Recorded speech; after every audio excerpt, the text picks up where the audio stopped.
जिसने प्रातःकाल उठ करके अपने दिनचर्या को सुधार लिया, जिसने अपने सुख शौक को त्याग करके 1000 कदम चलना शुरू कर दिया, जिसने स्वाद भरी जिह्वा, जो जीभ स्वाद लेती है, उस स्वाद को हटा करके योग के द्वारा, योगाचार्यों के द्वारा बताया गया रसों का पान करना शुरू कर दिया। मैं मानता हूं कि वो निरोगी है, मैं मानता हूं कि वो योगी है। और जहां हम बैठे हैं, सरयू के पावन तट पर जहां हम बैठे हैं, भगवान राम वहां पर है।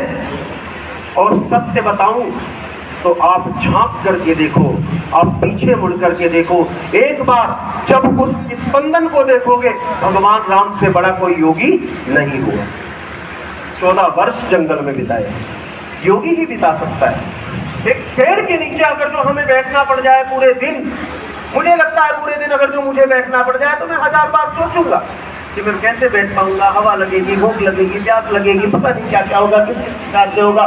लेकिन अगर जो बात आती है कि मंगेश जी को सोचना पड़ जाए, वो जी अमित देव जी को सोचना पड़ जाए, और जितने मंच पर बैठे हुए मंचासीन हमारे सब सम्मानित लोग हैं, इनको सोचना पड़ जाए कि पेड़ के नीचे बैठना है, तो आचार्य पवन सोचेगा कि मैं पेड़ के नीचे नहीं बैठ सकता हूं। लेकिन मंगेश जी और आप सभी योगाचार्य ये कभी नहीं सोचेंगे कि मैं पेड़ के नीचे बैठ सकता हूं, आप तो बैठ जाएंगे। ये योगाचार्य की प्रति है। और योग एक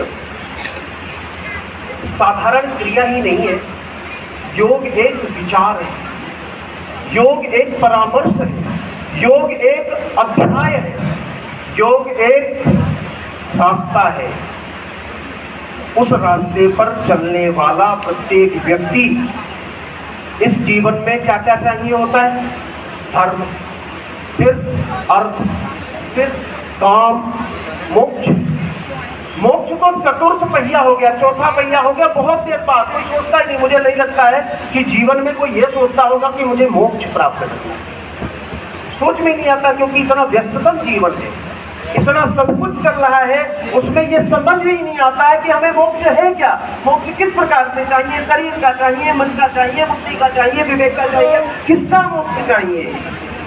लेकिन योगाचार्य लोग ये जानते हैं कि हमारे में जो शरीर में भरे हुए दुर्व्यसन है, तो दुर्विचार है, जो हमारे अंदर समाये हुए विघ्न है, उनका मोक्ष करना बहुत जरूरी है। कि जब तक मोक्ष उनका नहीं होगा, शरीर सही नहीं होगा, और शरीर सही नहीं होगा तो न धर्म होगा, न कर्म होगा, न मर्म होगा, कुछ नहीं हो सकता।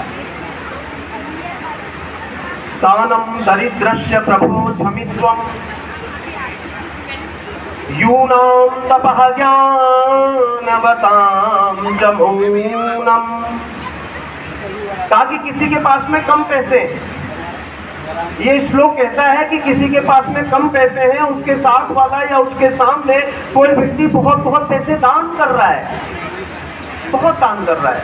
अब उसके मन में विचार आ जाता है कि मैं भी दान करूं, लेकिन दान करने योग्य वो नहीं है, तो उसको क्या करना चाहिए? तो महाराज याज्ञवल्क्य जी ने कहा कि दानम दरिद्रस्य प्रभो झमित्वम, जिसके पास पैसे नहीं है, वास्तविकता में नहीं, जो असमर्थ है, उसे मन में ये विचार कर लेना चाहिए कि मैं इतना दान कर रहा हूं, मैं उसके दान को पूरा कर देता हूं। यूनाम ततः ज्ञानवतां च मौनम। कहा कि युवावस्था में व्यक्ति सोचता है कि मैं ये कमा लूं, ये धमा लूं, ये खड़ा कर लूं, ऐसा बिजनेस चला दूं, सब कुछ कर लूं। लेकिन अगर जो उस व्यक्ति ने ये सोच लिया कि मैं इस अवस्था में तप कर लूं, तो सोचिए जो वृद्धावस्था में 1 माला हो पाएगी, युवावस्था में 100 मालाएं कर लेगा। वृद्धावस्था में जाकर के जब पेट की अंतड़ियां काम करनी बंद कर देती हैं, तो हम योग का सहारा लेते हैं। लेकिन युवावस्था में ही अगर जो वो योग का सहारा लेने लगे, तो वृद्धावस्था आएगी नहीं। जैसे अभी मंत्री जी बोल करके गए कि उनकी बुआ जो है 91-92 साल की है, और उनके सब कुछ ठीक। हमारे बीच में देखिए